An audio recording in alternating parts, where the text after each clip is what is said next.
Hello students, welcome back my YouTube channels.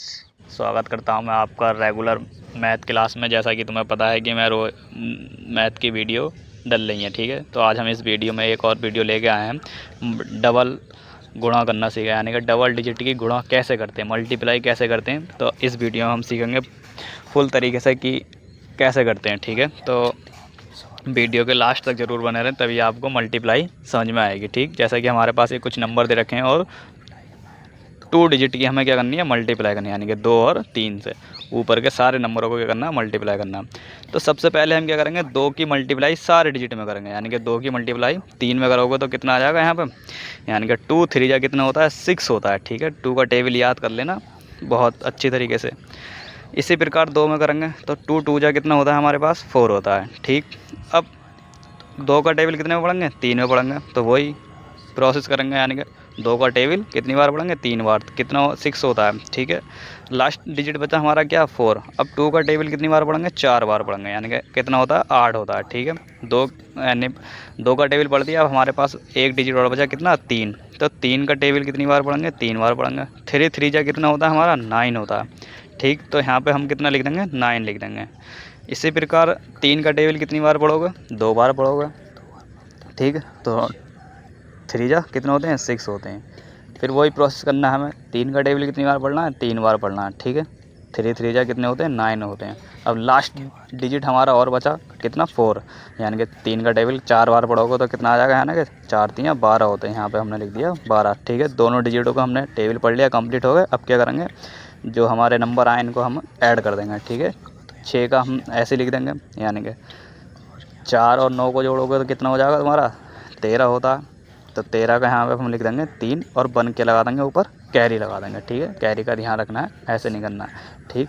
अब 6 और 6 कितने हो गए, 12, और जो हमने ऊपर कैरी लगाया था उसको भी जोड़ेंगे, कितना, 13, 3 हो गया यहाँ पे, ठीक। अब 8 और 9 कितने होते हैं, 17, और कैरी और जोड़ना उसमें, मतलब एक ऐड और करना, 18 हो जाते हैं। 18 का यहाँ पर लिख देंगे हम 8, ठीक है। फिर कैरी लगाएंगे यहाँ पर 2 और 3, ठीक है। यानी कि 3 हो जाएगा, एक का एक ही आ गया, ठीक। हमारा पहला सवाल कंप्लीट होता हुआ। इसी प्रकार हम क्या चलेंगे, हम दूसरे सवाल की तरफ चलेंगे, ठीक है। ऊपर हमारे कुछ डिजिट दे रखे हैं, इसमें भी क्या है, 3 का टेबल, यानी कि इन सब में सारे डिजिटों में पढ़ना है, ठीक है। फिर इसी प्रकार 2 का टेबल पढ़ेंगे सारे डिजिटों में। अब 3 का टेबल कितनी बार पढ़ोगे, एक बार पढ़ना है, ठीक है। तो यहाँ पर कितना आ जाएगा, 3 बन जा कितने होते हैं, 3 होते हैं। यानी कि एक बार एक पढ़ना तो एक ही आता है, ठीक है। यहाँ पर हमने लिख दिया 3। अब क्या करेंगे, 3 का टेबल 2 बार पढ़ोगे तो कितना होता है, 6 होता है। यानी कि 3 2 जा 6 होता है, ठीक। इसी प्रकार 3 का टेबल 3 बार पढ़ना है, यानी कि कितने होते हैं, 9 होते हैं, ठीक।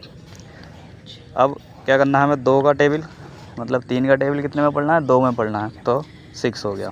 3 का टेबल नहीं पढ़ कंप्लीट हो गया। अब 2 का टेबल पढ़ेंगे ऊपर के सारे डिजिटों में। यानी कि 2 का टेबल एक बार पढ़ोगे तो यहाँ पर 2 आ जाएगा, ठीक है। यानी कि 2 बन जाए कितना होता है, 2 होता है। अब 2 का टेबल कितनी बार पढ़ोगे, 2 बार पढ़ोगे, यानी कि 2 2 जा कितना होगा, 4 होगा, ठीक है। यहाँ लिख देंगे 4। इसी प्रकार 2 का टेबल कितनी बार पढ़ना है, 3 बार पढ़ना है, तो यहाँ पे 6 हो गया, अब 4 हो गया, ठीक है। 2 का टेबल 2 बार पढ़ोगे। अब इन संख्याओं को हम क्या कर देंगे, ऐड कर देंगे। 3 में 3 जोड़ोगे 3 आ जाएगा, 6 में 2 जोड़ोगे 8 आ जाएगा, ठीक है। यहाँ पे हमने लिख देंगे 8। 9 में 4 जोड़ोगे कितना हो गया, 13 हो जाएगा यहाँ पे। अब 13 का जो लास्ट वाला डिजिट यहाँ लिख देंगे, और जो एक बचा यहाँ पे लगा देंगे हम कैरी, ठीक है। कैरी का ध्यान रखना है, 6 और 6 12 और 1 13 का, ठीक है। वही प्रोसेस 3 और ऊपर लगा हमारा कैरी, यानी कि 4 और 1 5 हो गया, ठीक है। यहाँ पे दोनों सवाल हमारे ये हो गए, कंप्लीट हो गए। आई होप, मैं जानता हूँ कि वीडियो पसंद आई हो तो लाइक करें, आगे चैनल को शेयर करें, जिससे कि और बच्चे डबल मल्टीप्लाई करना सीख